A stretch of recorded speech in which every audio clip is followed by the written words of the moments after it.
Hey, and a very happy Saturday to you.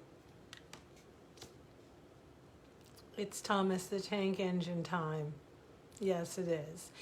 Anyone who has a child with Asperger's syndrome or most forms of autism knows all about the thrall of Thomas the Tank Engine on kids with Asperger's. It's because they are linear thinkers to the max.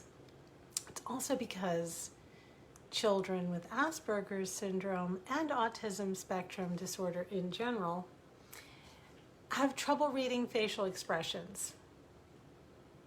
Now, these guys have really obvious facial expressions. You know when they're happy. You know when they're sad. And most of all, you know that those expressions really don't change.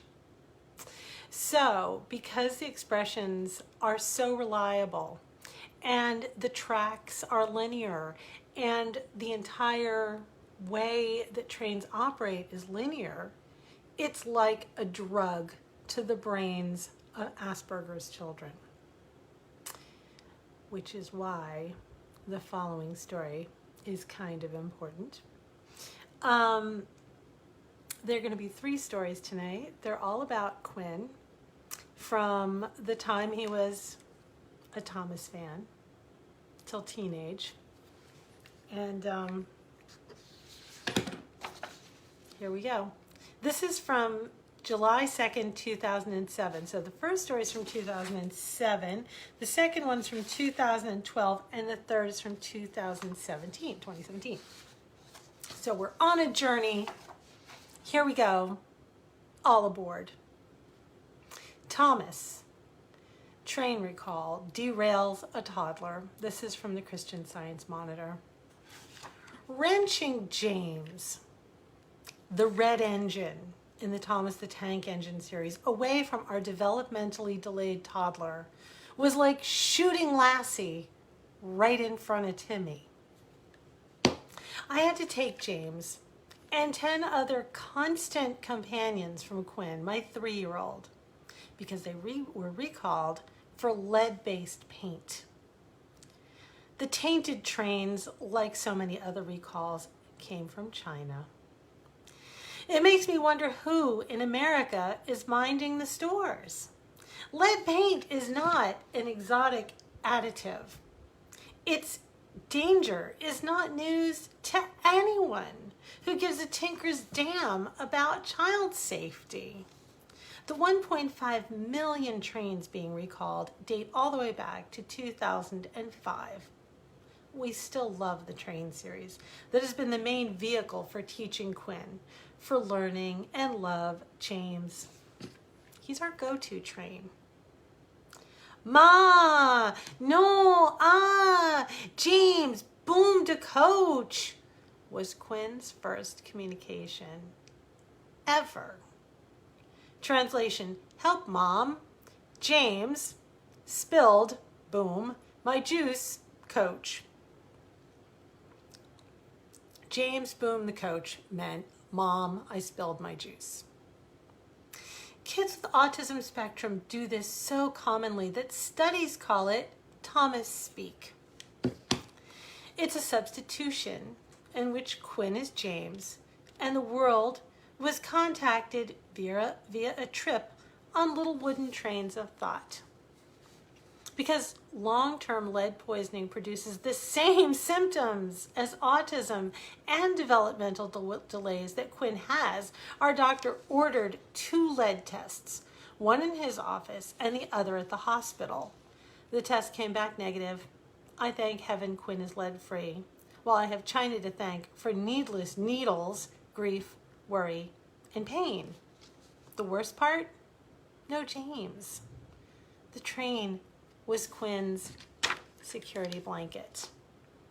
Fortunately, when we visited the local museum of the Norfolk Southern Railway a few months ago, the curator gave Quin a set of wooden railway Norfolk trains. I don't know I didn't know then how great that gift was going to be. Those trains were made in America by hand and guaranteed child safe. On the night of the great train robbery, Quinn stood in front of me, green eyes clouded with rage, betrayal, tears. Clutching his Norfolk Southern trains, he shouted, "You go away, me! No love you, Mom!" Oh, God. I waited so long to hear him speak a real sentence, and now I wish I never heard those words. He lost his friends and his trust in his mommy because somebody in China looked at the bottom line instead of the children who were out of sight and out of mind. And I'm here to tell those people, it's a small world after all. Like my little Trump China voice there, that was an accident, but I guess if you hear it enough, it sticks. So the next one is autism parents have Speak Up Day every day. This is from April 22nd of 2012. Tuesday is Speak Up Day at my 8-year-old school. And on this particular Tuesday, Quinn was front and center, about to talk in front of 50 of his peers. The boy diagnosed with Autism Spectrum Aspergers 5 years ago because he didn't speak, might never speak, was making my dream come true. I did not boo-hoo until I wrote that last sentence, and now I'm a puddle. Quinn is the youngest of 4 boys. So when he didn't speak more than 3 words at age 3, I tried to rationalize it, convinced myself that it was because his brothers were talking over him or for him. Nope, not it. When the pediatrician says the word autism to a mother, any words that follow, like spectrum and degree, are lost as your heart squeezes until all you hear is your heartbeat in your ears. Having experienced that is the reason I'm now writing Speaking Up, because other parents are hearing only the thunder of their breaking hearts. Reading hope is perhaps the only comfort. On the desk in front of me is the pocket journal I kept throughout 2007, detailing every indicator, trigger, new word, EEG, assessment team meeting, and milestone. I can tell you what he wore. March 7th, 2007, soft orange shirt, jeans, denim jacket with a faux fleece collar, sneakers. Quinn focused on his Thomas the Tank Engine trains to the exclusion of all else. In fact, it was a ride in a Norfolk Southern train that initially brought him out of the long, dark, silent tunnel and got him to make the connection to our world and begin to speak. Still, he would melt down screaming over things like loud noises, new people, new places, changes in routine, breaks in patterns. Walk to the end of the path and turn and stop and wait and turn and stop. Then you can get in the car. At 3, he was more comfortable with baby sign language than words. Yet at Children's Hospital of the King's Daughters, he memorized his speech therapist's keypad code at a glance, and thereafter beat her to the door and wordlessly coded in. He could not say his own name at that time, but numbers and patterns have always been his strength. We've come a long way, baby. I admit I was worried when he asked to join this group started by Vicki Greco at Larchmont Elementary School to teach kids public speaking confidence. I grilled Greco on every single detail of how the morning would shake out so that I could map it for Quinn. It's all about pattern, managing expectations and potential surprises. It's math, linear, with variables, pluses and minuses. And all things being equal, you can make your days add up to success. Someday, he won't need me to be his daily GPS. The day before Speak Up, he went into a good old-fashioned Asperger's meltdown. He stopped talking and he began to brood. Bottom lip a tremble, 100-yard stare on. I have radar for this now, and I began the talk down process. It's new, I said flatly. We know about new, right? Silent nod, big fat tears welling up. Okay, new is always like this, so it's a pattern, which makes it old, right? His logic circuits are engaging to override the panic circuits. Then I deliver my patent pending speech on all the times that he freaked out and it turned out to be okay or even awesome. I reminded him he's brave. He likes being brave. I told him he's going to be a leader and show the other kids who are scared how to get through it. He likes being a leader because he's the youngest of 4 and always the follower. Now, he suddenly can't wait to do it. Asperger's kids are often emotionally younger and therefore are much more suggestible. And I have to use that to his advantage. It's times like these Dumbo cannot have too many magic feathers. We walked to school to chill out. On arrival, I pointed out how scared a couple of little girls looked and told him it's time to lead. Straight up, like I'm sending a soldier off to war or a football star onto the gridiron for the championship. He does. He volunteers to be front of the line and is first to get up to speak and be the example. Then we learned each class will be assigned to do the morning announcements on school TV the day he has physical education. For him, that's Mondays. Math Mondays. He will be speaking into the camera about math. It's like Christmas. It's winning the Powerball. This child can talk about math the way Paula Dean can talk about a picnic. When you have a child with an autism spectrum disorder, it's important to let others know there's hope. Many victories are there for the taking, and chances are opportunities. If you know a child who's challenged in this or any other way, speak up. Let others know how they're doing.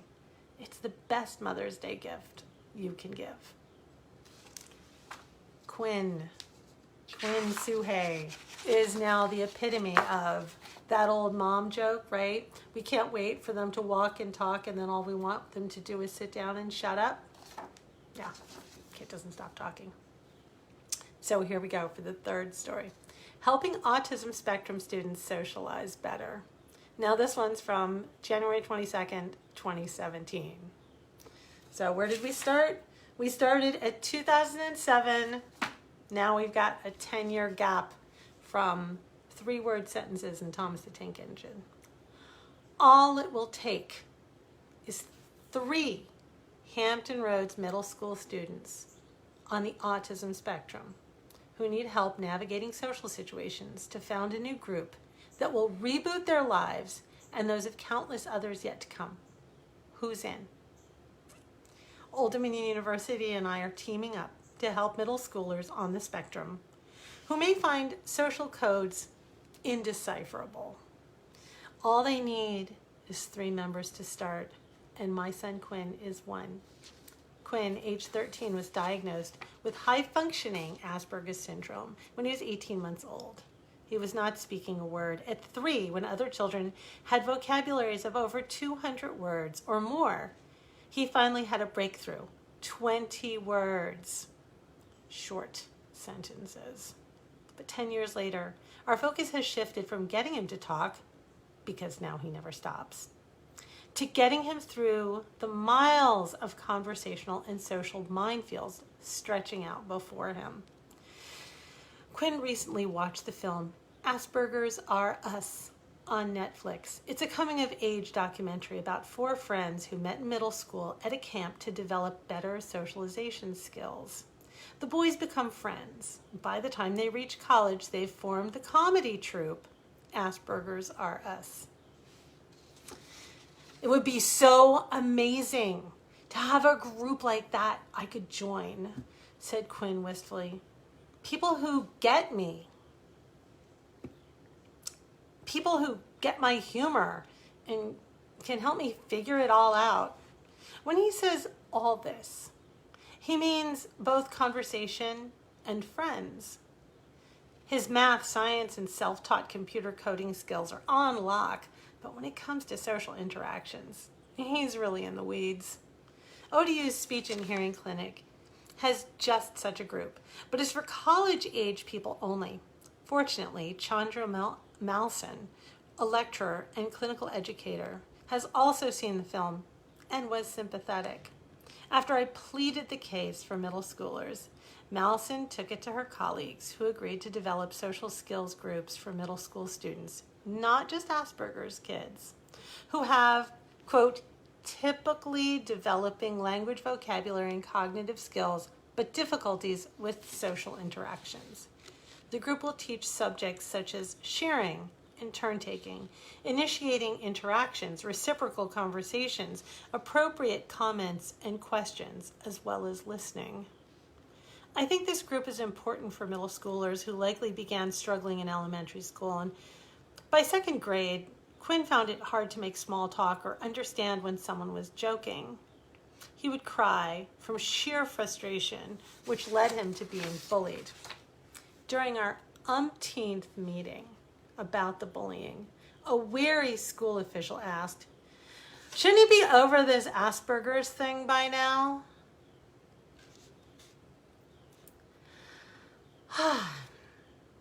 You don't get over ASD.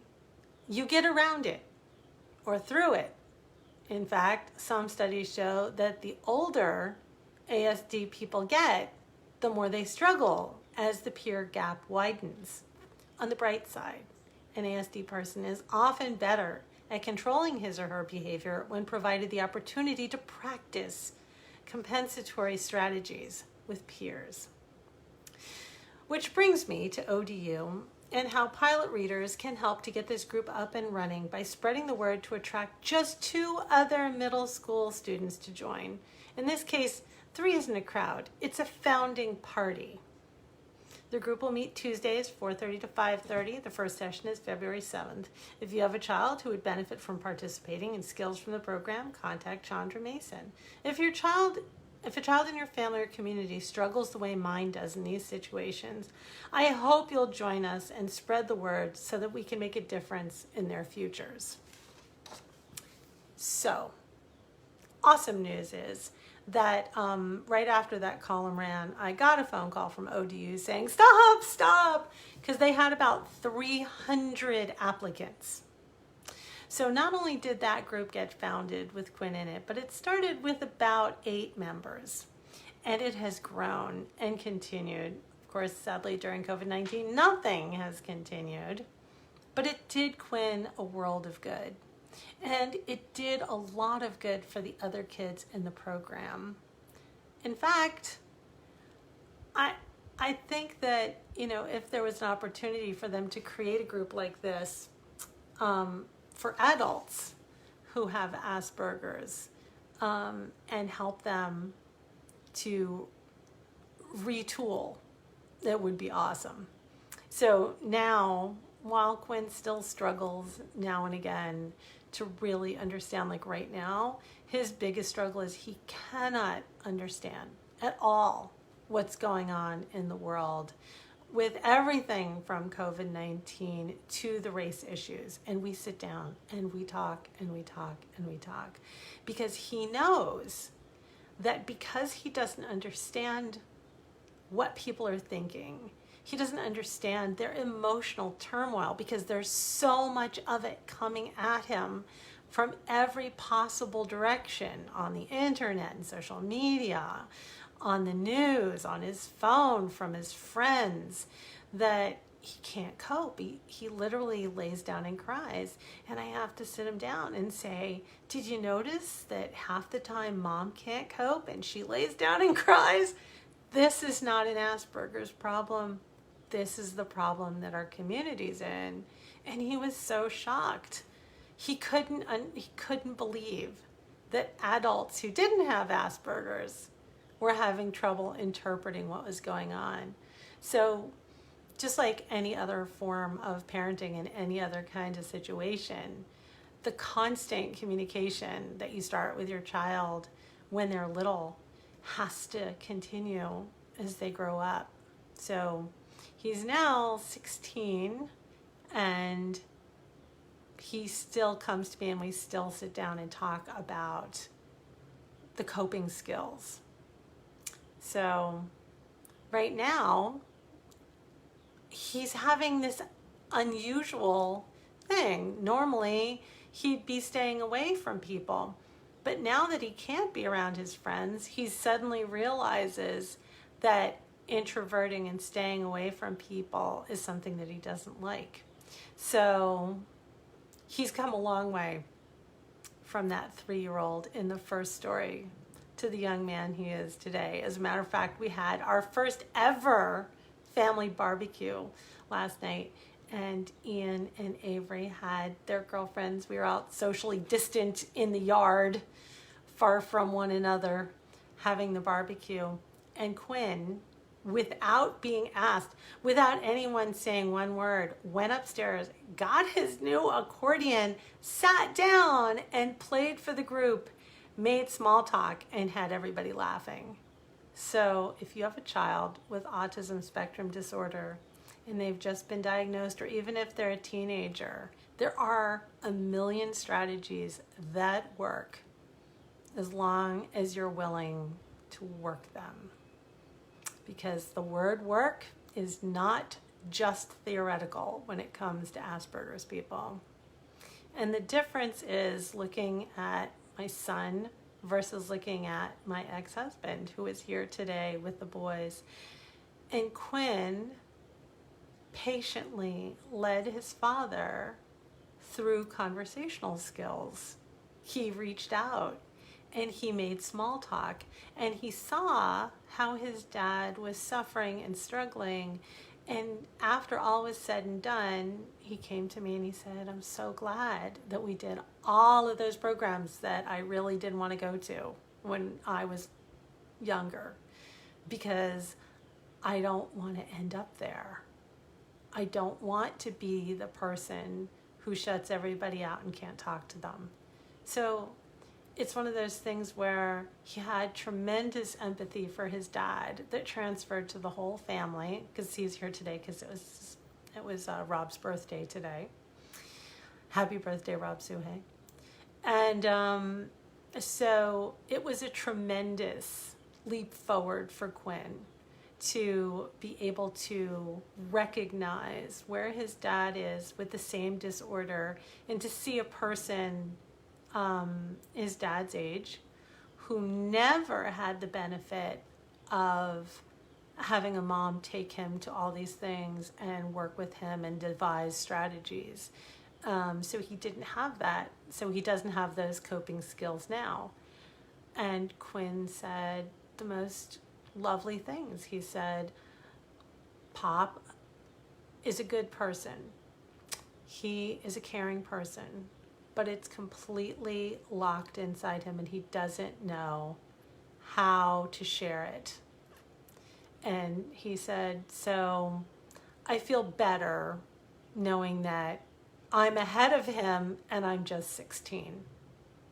So ODU in Norfolk Southern and Thomas the Tank Engine and Autumn Summers, who was his speech therapist, and CHKD all did an absolutely miraculous job. So if you ever have anyone who has an Asperger's child and you ever need a hookup or somebody to talk to, you know where to find me. I love you guys. Today is Miracle Baby's first birthday, Peggy Saunders. Congratulations. Yay, baby. Hey, Brian. Hey, Deneen. Hey, everybody.